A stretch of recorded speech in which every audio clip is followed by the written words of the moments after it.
दोस्तों, आज जो कहानी मैं आपको सुनाने जा रही हूँ वो एक ऐसी सर्द दिसंबर की रात की है जिसे 4 दोस्तों ने शायद जिंदगी भर भूलने की कोशिश की होगी, लेकिन वो रात उनसे कभी नहीं छूटी। तो हुआ यूं कि आरव, निशा, राहुल और करण चारों ने मिलकर तय किया कि इस बार करण का जन्मदिन कहीं बाहर मनाया जाए।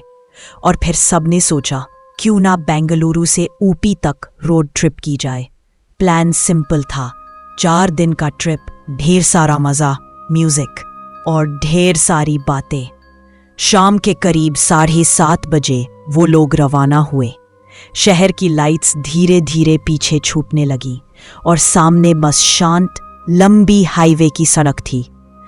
कार में हंसी ठिठोली, गाने और सफर का जोश था। लेकिन कुछ घंटे बाद जैसे जैसे वो आगे बढ़े, रास्ता सुनसान होने लगा और तभी बिना किसी चेतावनी के घनी धुंध सड़क पर उतर आई।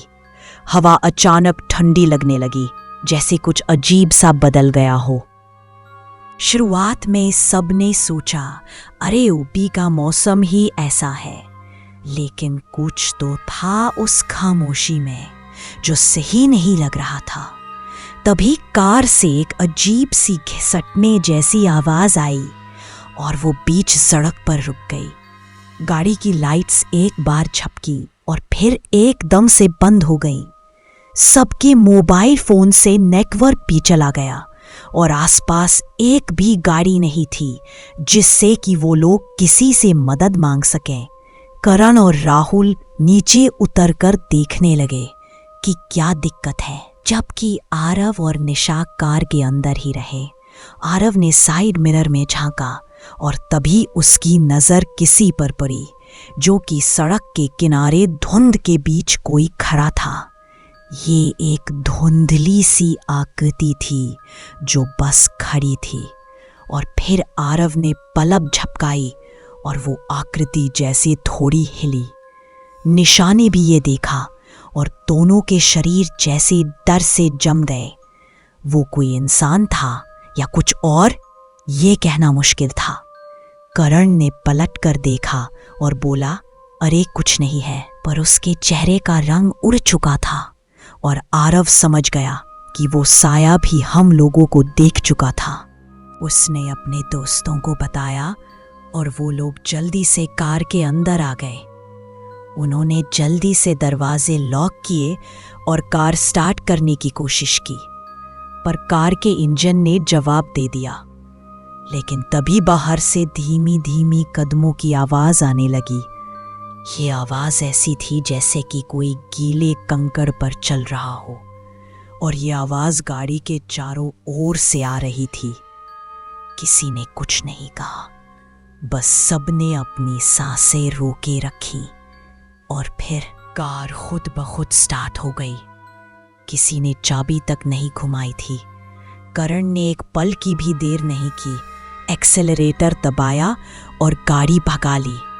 कुछ ही मिनटों में वो धुंध छटने लगी और आगे एक उन्होंने छोटी सी चाय की दुकान दिखी। चारों ने वहां रुककर थोड़ा चैन लेने की सोची। दुकान वाला जैसे उन्हें देखकर हैरान रह गया। बोला आप लोग किस रास्ते से आए? वो रोड तो पिछले 3 हफ्तों से बंद है, वहां रात में कोई नहीं जाता। चारों चुप रहे, किसी ने कुछ नहीं कहा। अगली सुबह जब वो ऊपी पहुंचे, सबने बात टाल दी जैसे कुछ हुआ ही नहीं।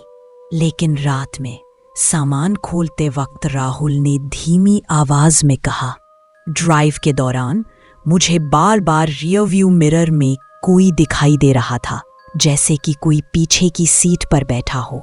लेकिन जब भी मैंने पलटकर पीछे की ओर देखा तो वहां वो नहीं था। वो बात सुनकर सबके चेहरे उतर गए। किसी ने उस रात के बारे में फिर कभी बात नहीं की। पर आज भी जब आरव किसी रात धुंध भरे रास्ते पर ड्राइव करता है तो उसे वही ठंड अपनी रीढ़ में उतरती महसूस होती है, जैसे वो चीज अब भी वही है, उनके पीछे, बस इंतजार कर रही है कि कार फिर कभी रुक जाए। क्या आपने कभी किसी धुंध भरी रात में कुछ अजीब देखा है? सोचिए जरा, अगर अगली बार सड़क पर आपको कोई आकृति दिखे, क्या आप भी उसे बस धुंध मानकर निकल जाएंगे?